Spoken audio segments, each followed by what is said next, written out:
The question that you raised, Denise, is I think where I want to start. Who has time to read anybody else's blog? Okay. The idea is not going to somebody's blog and saying, okay, today I'm going to read somebody's blog. The kind of blogging that I do, and there are several categories according to Maven Seth Godin.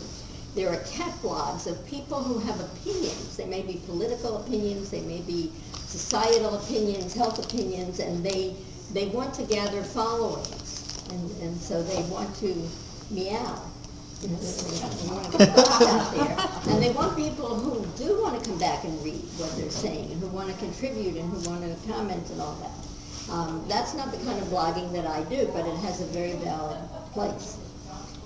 Then there are boss blogs, which are simply project management tools within corporations or within organizational teams, where everyone is putting in what they're doing on the project so that everybody else knows.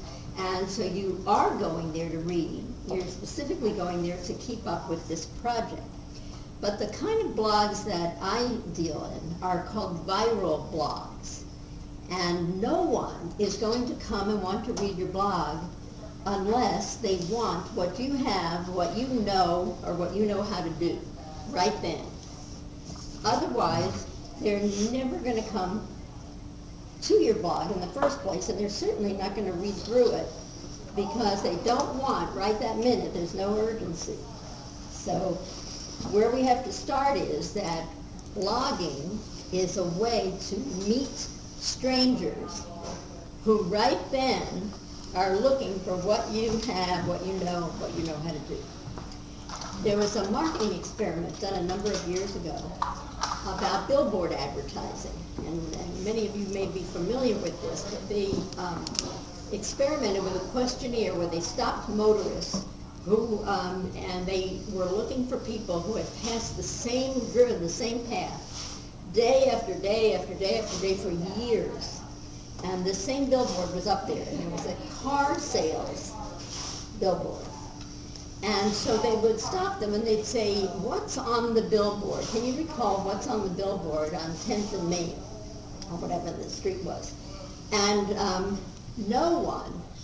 almost no one could answer the question. They may have been passing by there daily for 4 years, but no one could answer the question.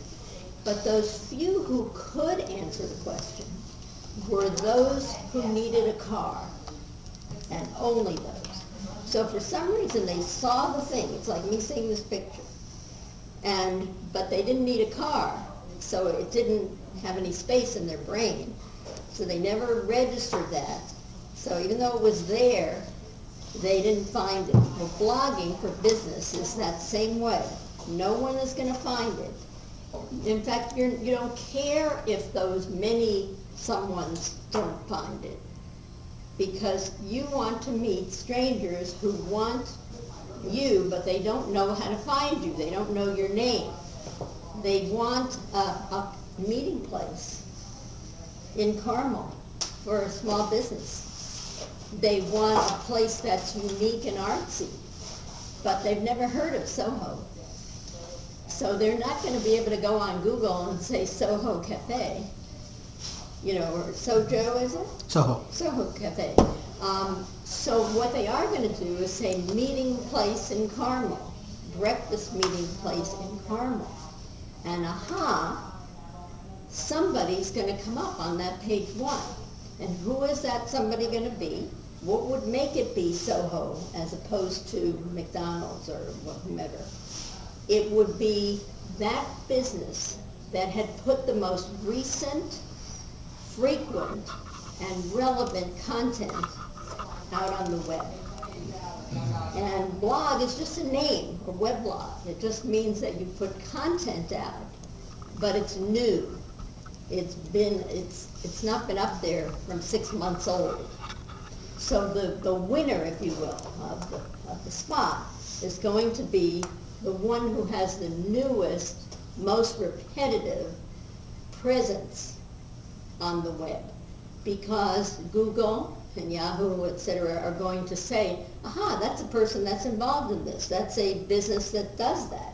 That's someone that's current on that. So that's the way that it works.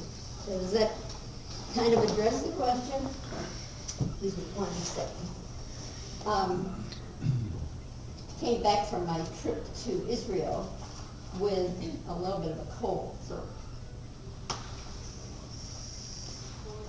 So what our goal is, when you're saying to yourself, should I blog, is not necessarily. The answer is not necessarily. There are a couple of questions to find answers to first. How am I meeting people now? So you and I are meeting this lovely group of 10, 12 people. And yesterday I went to 2 other groups and I met another 2 sets of very nice people and interacted with them, and that's great. But think about that, and even if today I go do that yet again, I mean, if you're running a business, you can only do that so much and so long. So the first question I have to ask myself is, am I meeting all the people that I can handle doing what I'm now doing without blogging? So the first thing is to say, do I need an extra something?